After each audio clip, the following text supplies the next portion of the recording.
Good morning. It's wonderful to see everyone this morning when we've made it to another Friday. So I do send wishes for a good, restful weekend for everyone in attendance. I'm Becky Corvey, the Associate Vice Chancellor for Academic Affairs.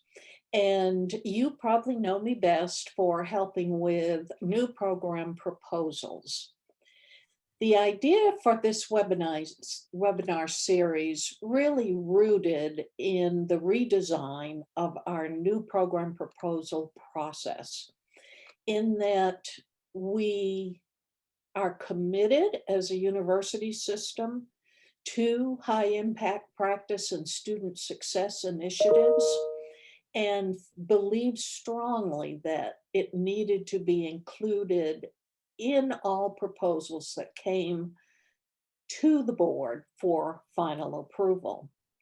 We noticed that while people know the term high impact practice, it's a very deep and rich content area. And we felt it would be helpful to you to have our experts talk with you about specific practices and how to implement them, so that as you go to develop new programs or enrich and enhance your curriculum in your current program proposals, that you'll now have the strategies to help you do that work. Today, we're excited to have, as I mentioned, three of our experts in high impact practice. Dr. Jeff Galley is our Associate Vice Chancellor for Academic Affairs in the university system. He has worked in leadership positions in state comprehensive universities, a private research institution, and now with a large university system. He loves to work with faculty and staff, and student learning and student outcomes and success are among his high levels of interest. He is a recipient of numerous awards, including Outstanding Professor for the College of Arts and Sciences, and was a distinguished teaching scholar at Emory University. Welcome, Dr. Galley. Dr. Denise Demisi is Director of our Faculty Development for the University System of Georgia. Denise does all things faculty development and supporting innovation, research, and teaching and learning within our university-wide system. She supports the Chancellor's Learning Scholars Program and serves as the USG liaison for the Center for Teaching and Learning Regents Advisory Committee. She also serves on the LEAP State Georgia Steering Committee. She helped to bring transparency in learning or teaching, or what we know as TILT, to the university system institutions, and is the founding co-director of the USG Scholarship of Teaching and Learning Fellows Program. Our third presenter, Dr. Laura Lynch, is the Assistant Vice President for Faculty Affairs and an Associate Professor of Mathematics at the College of Coastal Georgia. She's been working at the college since 2011 and oversees the curriculum process, leads the Center for Teaching and Learning, and all college faculty development efforts at her institution. Dr. Lynch earned her PhD in mathematics from the University of Nebraska-Lincoln. So welcome all, and we will proceed with our program. Thanks, Becky. So we're excited to talk with you all today because this is something that we are very passionate about, we feel really strongly about. And as Becky said, you hear this term high impact practice used a lot. Sometimes folks say it just sort of in general to mean a meaningful teaching strategy or something that has a great impact on students, but there are actually, AAC&U has recognized 11 high impact practices. And so I thought we would start by just seeing which ones you feel pretty comfortable with. So you should see a poll here. And I've only put 10 here because Zoom only lets me put 10, but wait, relaunch. Zoom only lets me put 10, but the one I left out was first year experiences, because I feel like most folks are pretty familiar with first year experiences. But think about if a parent came up to you and said, I've heard about common intellectual experiences, for example. Can you talk to me about what that is? Like, which ones of these do you feel, yeah, I feel pretty comfortable talking about this particular HIP?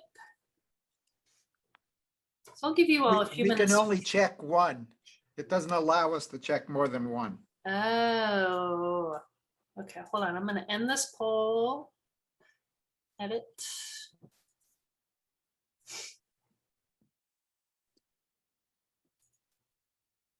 We could check our Multiple favorite. choice. Yeah. Okay, let's launch that again. We check more than one. Okay, see if that will let you do more than one. No, No, we all could right. do our favorite. All right, said. yeah, Just do do your the favorite. That's cool.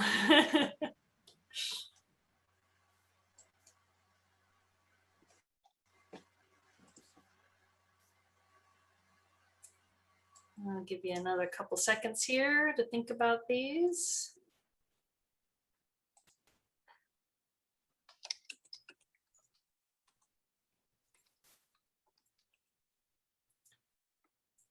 And so it looks like there are things that, most of these high impact practices, we have folks here who are familiar with them.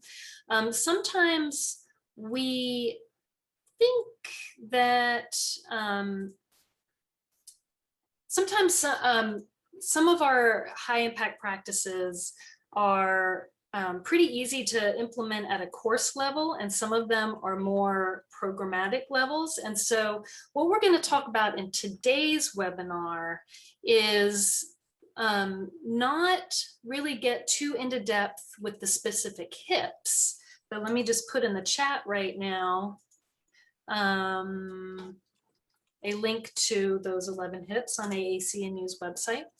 We're not going to get too deep into the weeds of the specific HIPs today. Instead, what we decided to focus on are the elements that make these things high impact practices. So it's easy to say I am doing something that's high impact, or let's say service learning, but is it really high impact? Is it really service learning? And the way we know it is because it contains some of these essential elements that make something high impact. So that's the focus today. So I want to start by asking you all to think about a time from college. So for some of this is 30 plus years ago, that's all right. Think about a really meaningful learning experience that you had in college. And we have to assume that if this was, more than a couple years ago, for us to remember it, it had to be pretty meaningful. So think about a really meaningful learning experience that you had in college.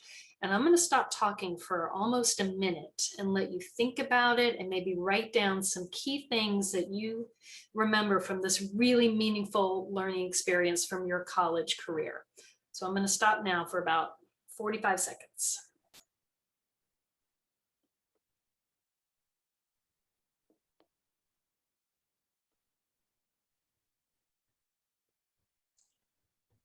Are we writing this on the chat?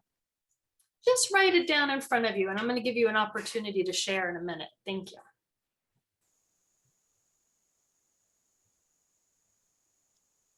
Denise, I'm always too quick to hit that send. It's all right.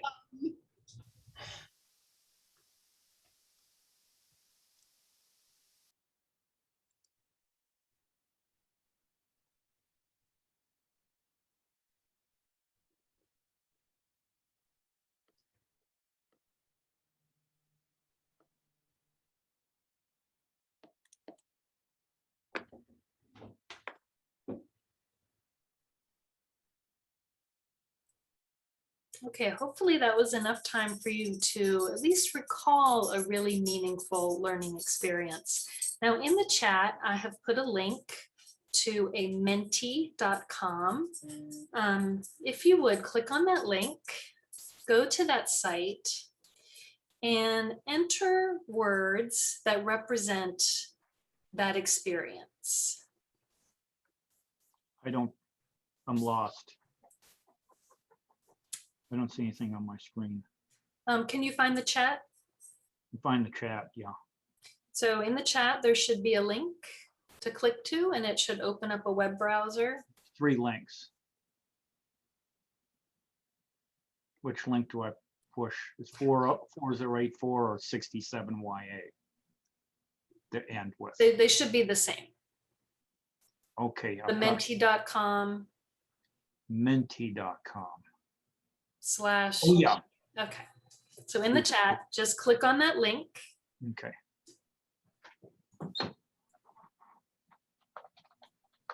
It's not working for me either, but If I you, will be creative.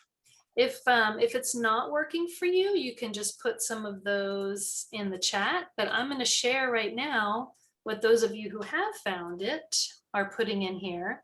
So this is just creating a word cloud. So the most frequent words are showing up bigger. I think probably most of us are familiar with word clouds right now. The things that I'm seeing, really big showing up: internship, interactive, collaborative, authentic. I love that. Interactive, experiential, research, mentoring.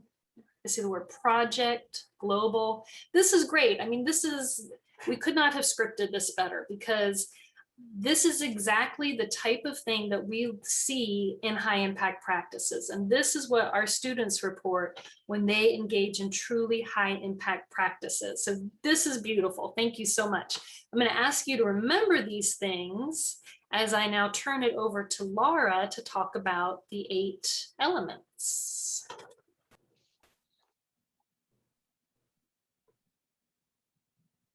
Let me get my screen shared here.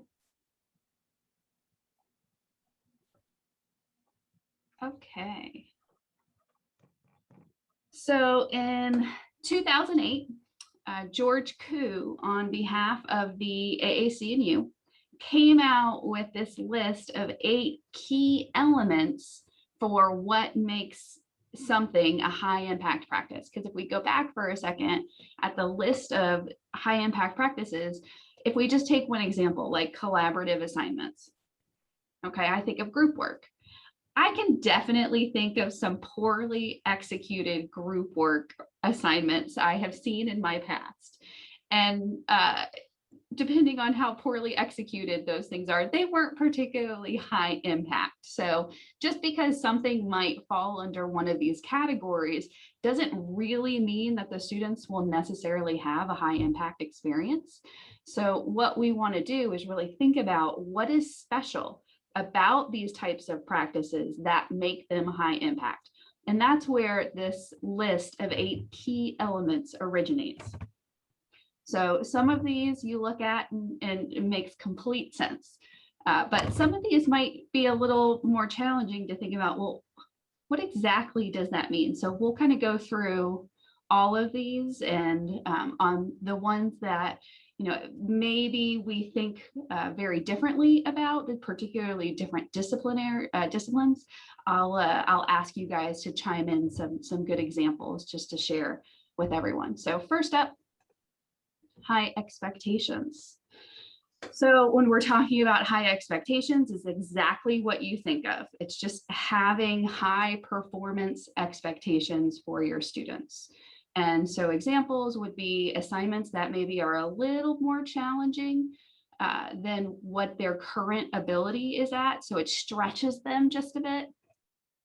Writing intensive assignments, inquiry-based assignments, and assignments where you're going to provide a rubric so students can see what level of achievement they need to reach in order to be at meets expectations or exceeds expectations, just however it is that you define your rubric. So this one is one that people are generally pretty familiar with.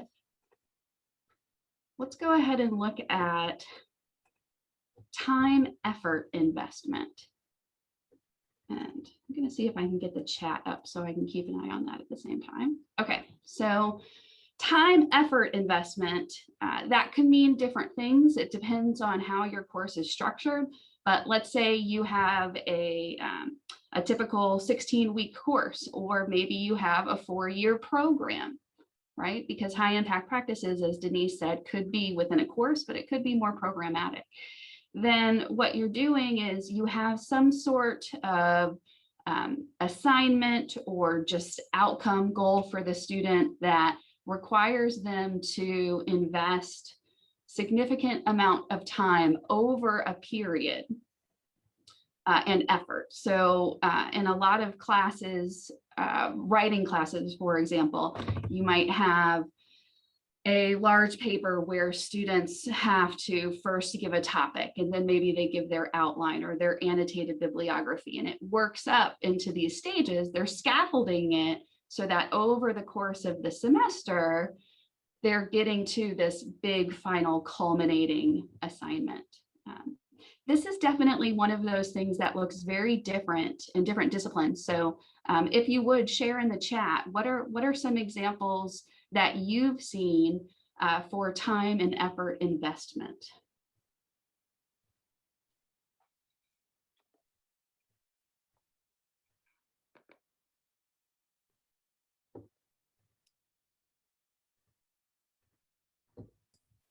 Laura, could you just clarify just a little more about what you mean? I'm not sure. Yeah, so what is just some sort of assignment or requirement of a degree maybe that requires students to do something beyond just a single point in time assignment? Maybe it's something that's just something long-term that works within specific disciplines.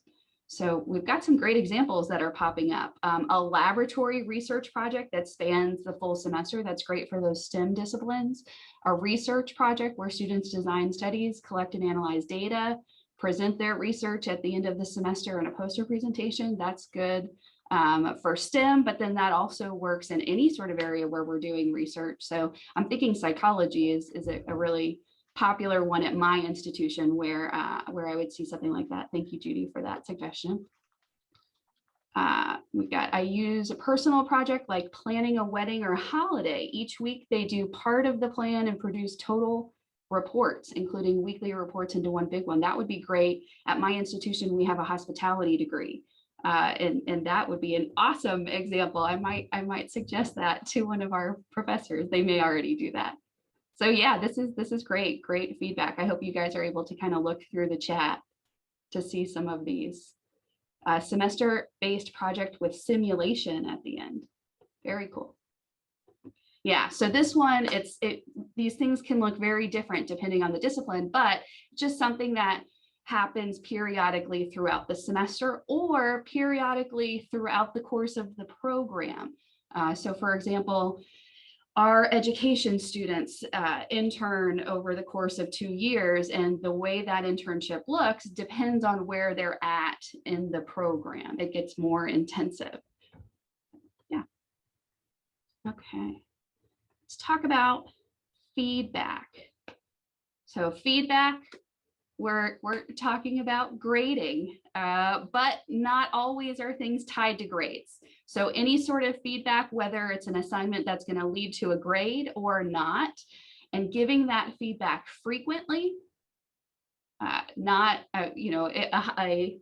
something that would not be a high impact practice would be only giving students feedback at the midterm, and then all they have left is their final exam, right? So frequently, timely. So we've probably all had times in our lives where we've just been overloaded and not able to get to those student papers. But the main goal is for students to learn from these assignments. And so giving that timely feedback, so that way they can go ahead and apply it to the next set of assignments, and then constructive feedback. So this one, again, is something that I think we can all sort of think about having to do with our own disciplines. It makes sense. I think we're probably more comfortable with this one. I'm seeing some great suggestions in the chat. Low stakes grades that are weekly as opposed to very infrequent high stakes assignments. That's great. I'm going to go ahead and move on to the next one. Substantive interactions. This one's a little more nebulous compared to feedback, so we'll spend a little more time on this. Substantive interactions, meaning interactions with your students interacting with their faculty, students interacting with their peers about substantive matters. So not just something like, hey, what'd you get on this question? Or how'd you do on the test? But building in those opportunities for students to really interact with each other, to interact with the faculty members so that they become learning experiences in and of themselves. So we have some examples, and please share others in the chat on this one, because again, this is a more a little harder to grasp element. So some examples would be discussion of common readings and assignments facilitated by upper division peer mentors. So that's a good one that's more programmatic. Okay. Connecting with an outside expert for guest lectures and discussion. So that could be one that's good inside the classroom or outside the classroom. And conducting collaborative activities. So that kind of goes back to group work that I mentioned. One of the high impact practices identified by the AAC&U are those collaborative assignments, and this fits right in with that. Okay, so from the chat, discussions about future careers and goals. That's an excellent one. Rich topics to share personal views. Okay, there's been in the Chronicle lately different in the last couple of weeks, different articles about courses that answer big questions, and that's exactly what I'm thinking about. Rich topics, Jeff, to share personal views, answering those big serious questions in the world. Okay. Laboratory experiments, yeah, labs are a great way to have collaboration and have students to really interact with each other and get a deeper understanding of the material. Okay. Bring faculty from other institutions to a classroom in person or using Zoom. Absolutely. That's a great guest lecture. Okay. Going on to real world applications. And this one is a tricky one for me as a math professor. In every class I think I have ever taught that's more of a gen ed type class, students always ask, where am I going to see this? And at the same time, they don't like doing the word problems and the real world applications. I put in projects that are applications, and so it's a balance, right, with our students on this one. But real world applications, just opportunities to talk about how the content that they're learning, whether it's in a specific course or in their program, is relevant to real world situations and examples.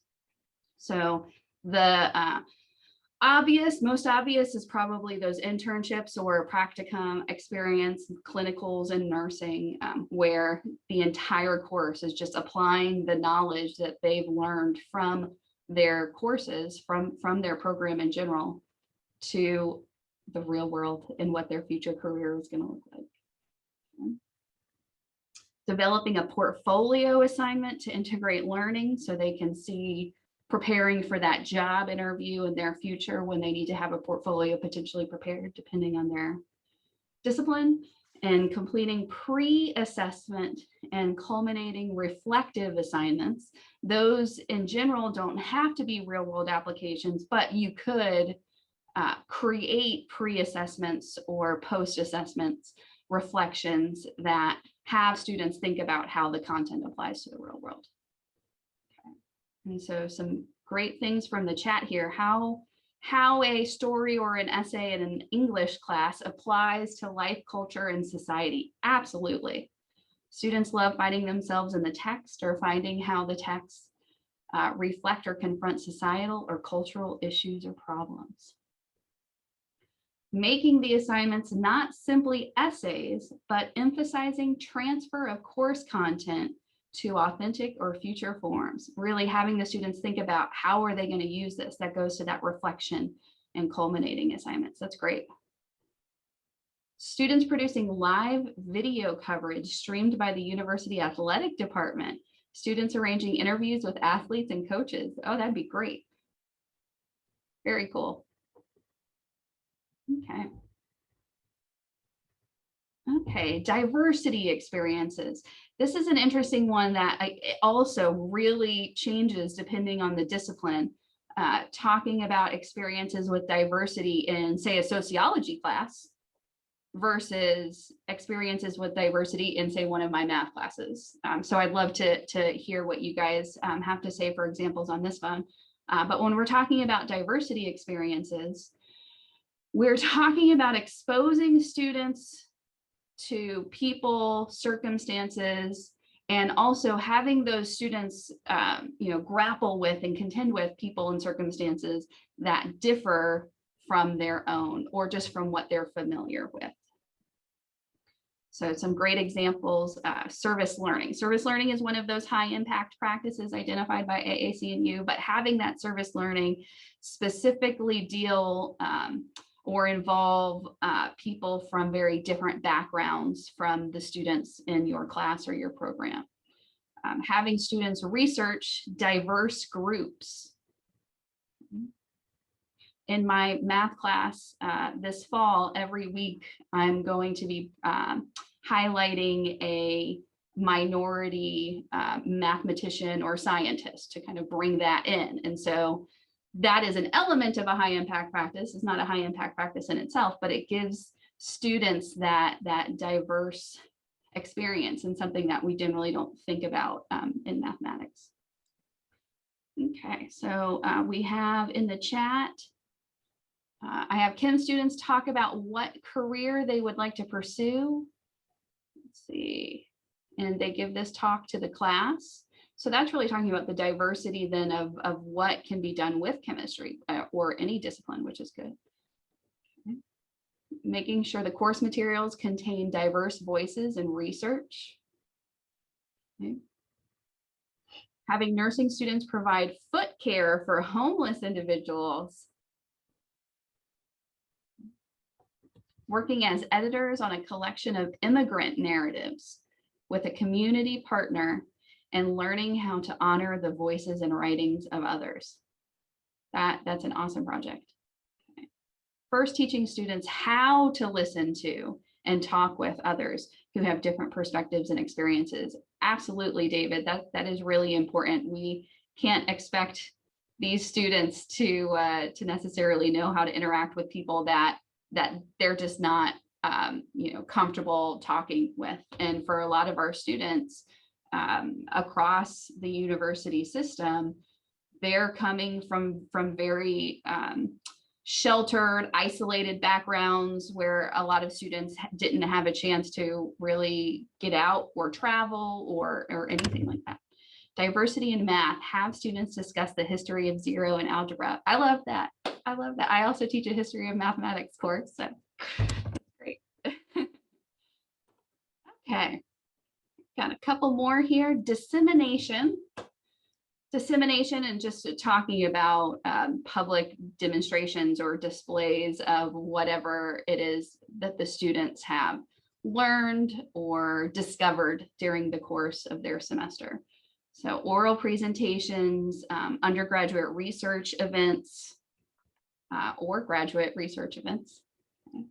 Showcasing, exhibiting, or performing for an external audience. So, yeah, this is things that could be done within a class or more broadly within a program. At my institution, we have an undergraduate research symposium every year. And then we also have some of our majors have some discipline specific events as well.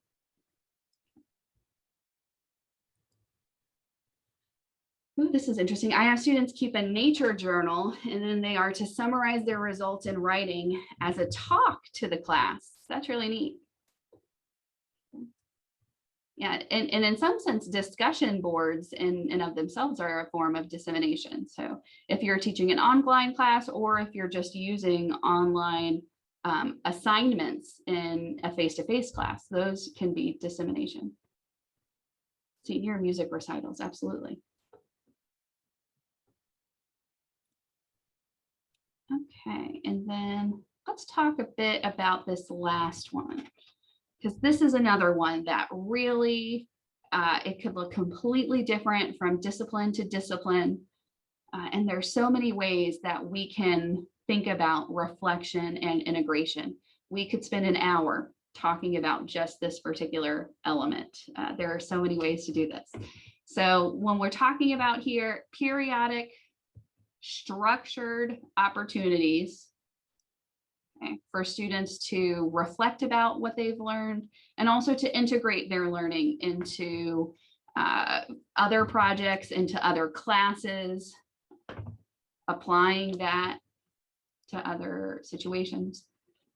So capstone classes. A lot of majors have a capstone class before the students to graduate, to kind of have a culmination, bring together and integrate all of the concepts they've learned from their previous courses. Developing a portfolio assignment to integrate learning. And then completing pre-assessment and culminating reflective assignments. So let me ask if you guys would put in the chat, let's first talk about reflection and integration specifically within a course, and then I'll ask you in a couple minutes what can be done then programmatically, because this one, there really, you could spend so much time on this one. So what other ways within a course can we talk about reflection or integration? End of semester reflective journals. Yeah. Minute papers, absolutely. So reflecting on what may have happened in an individual course.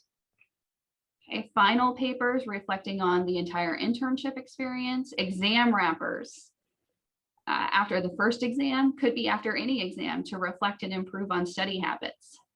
Right, so reflection isn't necessarily just reflecting on the individual course content, but reflecting also on their own abilities to learn that course content, like through study skills, metacognition. Getting students to identify what they already know and where their knowledge gaps are and how to fill them, that's awesome. So reflecting before you even talk about a new topic, absolutely. Okay, these are great. Self-assessment on skills, out the door reflections. Okay, what about program level? So outside of a capstone class, what other ways can we have reflection or integration for an entire major or degree program? Mock interviews where students break out what they found significant in areas of personal, professional, civic questions. That's actually a good one that goes either way, for in class or for a program. Exit interviews, absolutely.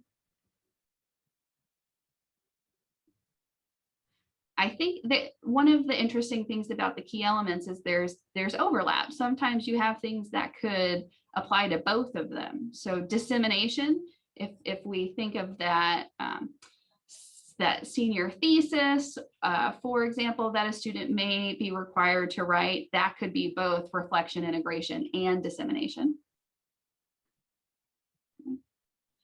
Journals and lesson learned presentations to apply content to personal conflict experiences. That's really interesting. Also asking students course goals and reflecting back. Yes. Using the same text in learning communities. So here we've got some overlap with some of the other elements as well. with a written or verbal assignment, applying the content to the learning community across the courses.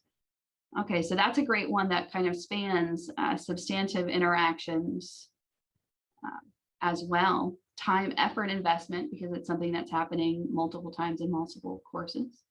Have students organize, host, or participate and present a symposium. Absolutely, these are great. Yeah, so there's lots of different examples for these. And when you look at each of these, you can think about things that both happen at the course level and at the program level. Okay, so let's talk shortly. This presentation had two parts. The title was, HIPs, what are they and why they matter? So let's talk for a second about why do any of these things matter? Okay, well, there's research, and as a mathematician, I have to have a slide with some graphs on it. But basically, we have seen that HIPs have huge impacts on students who typically are lower performing. So if you look at the graphs on the right, you can see that students that have lower ACT scores when they're entering college actually have higher first-year GPAs when they have more HIPs and more educationally purposeful activities within their first year. Same thing, Hispanic students, when they have exposure to more HIPs, then they outperform white students. Whereas if it's more of just that regular lecture class, not doing anything programmatically beyond just taking courses, then white students outperform Hispanics. But when we're being more purposeful, we're seeing those students who are generally lower performing actually doing better in HIPs. Same thing with African-American students.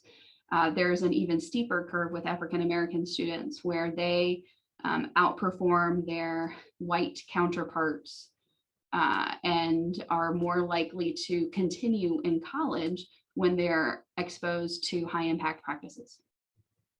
So I also have this second set of bullet points here that just shows some of the other areas where HIPs have been seen to correlate, which is deep approaches to learning. Dr. Dinley talks with regard to momentum approach about deepening the learning, and that's exactly what HIPs have been seen in the data to do. Higher rates of student-faculty interaction, okay. Increases in critical thinking, writing skills, greater appreciation for diversity. I mean, these things sort of make sense when you go back to think about the elements. One of the elements of a high impact practice is the substantive interaction. So, okay, that makes sense that we'll have higher rates for interactions. One of the elements was those diversity experiences. So yes, we should see a greater appreciation for diversity because HIPs are intentionally working to address those. And then just higher student engagement overall. Okay. Denise, I'm going to hand it back over to you for our Sure. culminating activity. Absolutely. And just to say that these things that Laura just shared are also traits that our students' future employees say that is important to them, that maybe they wish our students came to them with more of these traits and abilities. So, it's great in our class, but it also helps them as they move on into the workforce. Okay, so in the chat, I have put another link. So I'm going to ask everyone to click on that link or copy paste it into a web browser so that you can open the Padlet.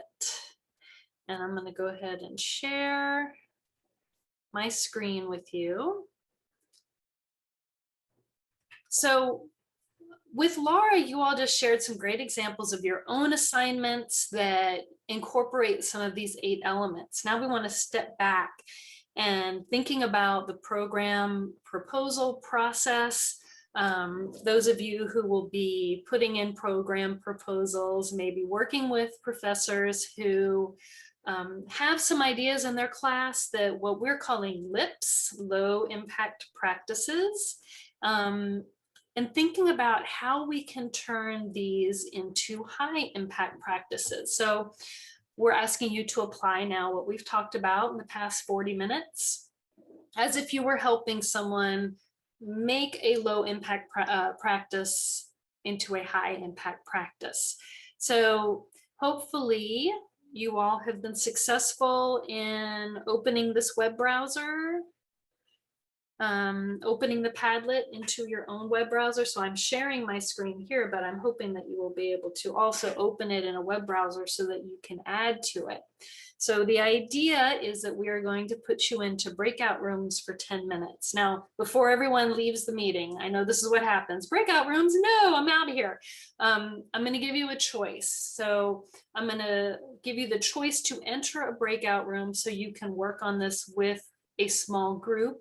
Or if you want, you can stay in the main meeting with us. We'll all be quiet and you can just have individual work time on this.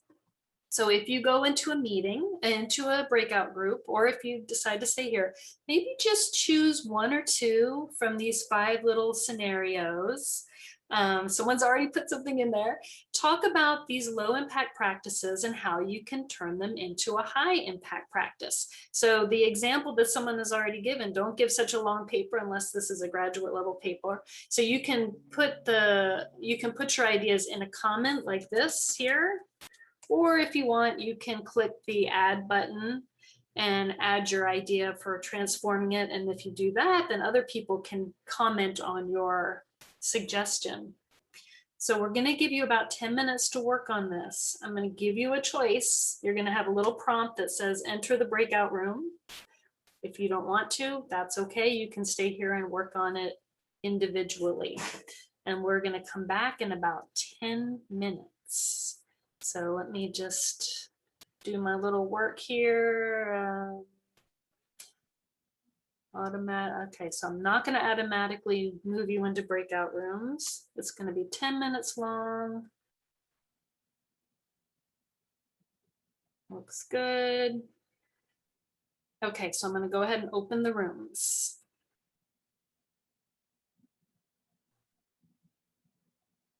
So you should now have the choice to go into a breakout room and work on that Padlet. And if you choose to just stay here and work quietly, that's fine too. So I'm gonna mute for about 10 minutes.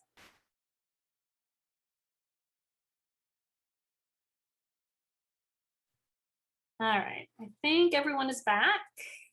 I was reading what you all were writing as you were doing it and just smiling because I love the creativity of groups like this. Like, I just love it. So I'm going to just share a couple. So for the service learning one, the idea was Professor Green has students go collect trash at a public park. They can work for any 2 hours at their convenience, alone or with classmates, and then they have to take a picture of their trash. And so this one right here, the Citizen Science Project, I think is a great example. I would turn this into a citizen science project. Students can take pictures of litter and upload those images to track the litter problem in their communities. By knowing what kind of litter is prevalent, teams can work together to create waste reduction policies. There can be a health component where fitness is also tracked in the waste retrieval process. So you see there's a lot of things going on here and hitting different of those 8 essential elements. Another example was for the writing intensive courses where Professor Lemon has their history students write a 25-page paper on a historical topic. And this series of comments here, so break the steps, break the paper into steps, outline, first draft, peer feedback, second draft.